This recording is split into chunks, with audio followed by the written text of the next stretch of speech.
Musa says, Ya Allah, what's happening? I asked for rain and no rain.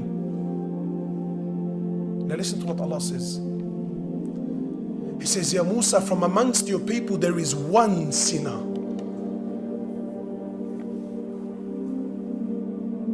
One.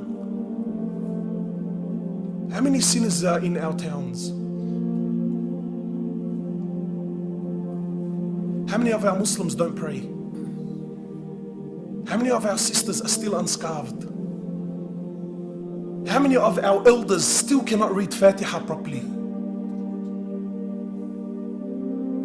Ya Musa, from amongst your people is one sinner, and because of him and him alone, I have deprived the rain from falling.